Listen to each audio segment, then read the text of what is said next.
دێمەوە سەر فشەی کوردایەتی، فشەی ڕێفراندۆم، فشەی هەڵخەڵەتاندن و چاواشەکاری، فشەی پیرۆزکردنەوەی حیزب بە شیعارەکانی دەوڵەت. ئیسلامیەکانیش ئەم جارە بەشدارن لەوەیە کە ئەڵێن ئەشێ کوردستان وەکو تورکیای لێبێ. تورکیاش مستەفا کەمال دەوڵەتەکەی دروست کرد عەلمانی بێدینی لەگەڵ عیسمەت ئینۆنۆ هەتا ساڵی 1969 44 دانە ساڵی ڕەبەق بانگیش بە عەرەبی نادرا. چەوسانەوەیەکی زۆر 10,000 مزگەوت و ترکیە ڕووخێنرا، 40,000 ئیمام و خەتیب و شێخی طەریقە کوژرا. هەرچی پەیوەندی بە ئیسلامەوە هەبوو ئیلغا کرایەوە. حتا ساڵی 1997 من چۆن بۆ تورکیا مەسینە هێشتا مەمنوع بوو. مەسینە لەبەرەوە یانون ڕەمزی ئیسلامیە، بۆیە لە ئەودەستی تورکیا ئێستاش لە ئەڵمانیا لە وڵاتانی ترکە تورکی لێژی مەسینەکە ئێستا بەکاری دێن تەڵان چونکە ئیلغا بووە، مەسینە نەبوو، سۆندەیەکیان ڕاکێ شەعیب نەبێ بۆ ناو ئەودەستەکە، بۆ سەر ئەودەستەکە، ئەودەستی غەربی، یانی ئاوە بەلوعەیەکی پێوەیە و تاراتەکە لەوێگری.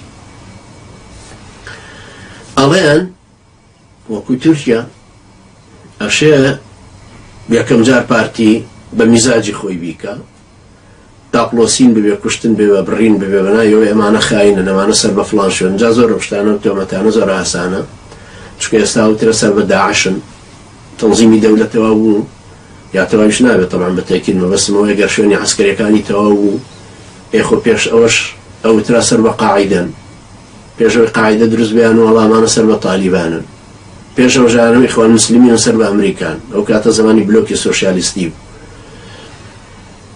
لە هیچ ڕوویەکەوە کوردستان لە تورکیا ناچێت، تورکیا لە هیچ وڵاتێکی تری جیهانی موسڵمانان ناچێت، لەبەر ئەوەندە فاسڵەکان گەورەن و جیاواز. تورکیا هەر ئینقلابێکی عەسکەری تیاکرا، اتحادی ئەوروپی دوو خەتۆی تر تورکیا هێناوەتەوە دەوە، لەبەرەوە تورکیا قبوڵی نییە عەسکەر تەدەخولکە لە سیاسەتە. ئیسپانیایان تەئدیب کردەوەندە هێنایانەوە دووە، حتا وای لیان لە ساڵی 1970 کە ئیسپانیا داوای کرد بچێتە اتحادی ئەوروپی، وتیان بابە تۆ لە لادەیەکی ئەوروپا چی جاری، تۆ هێشتا سیمای حەڵاڵەتت پێوە نییە.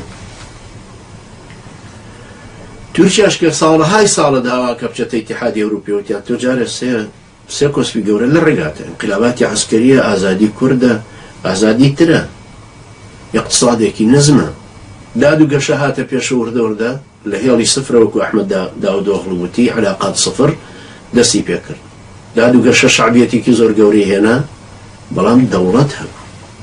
کوردستان دەوڵەت نییە، تورکیا دەوڵەت. تورکیا دەوڵەتێکی مەرکەزیە، کوردستان مەرکەزی نییە. تورکیا محکمەی دەستوری تیا، ئەعلا سوڵتەی قەزائیە، کە شکات لە ئۆردۆغانیش کرا لە مەسەلەی ئینقلابەکەی فەتحوڵا گولەنە، مەجبور نەبێ حیزبەکەی بڕواتەوەیەوە، هەشێ حیزبەکەش حەلکە. ئەم محکمەی دەستوریە توانێت حیزب حەلکە، ڕێیس جمهور بێنێتە خوارەوە، ئەعلا سوڵتەی قەزائیە. لە کوردستان شتیوان نییە. تا قازیەکەی کوردستان بینیمان 11 ساڵی حکم کابرایەکی داماوداوە لەسەر چی؟ لەسەر حەفاظەی دزیوە لەگەڵ شیری مناڵ.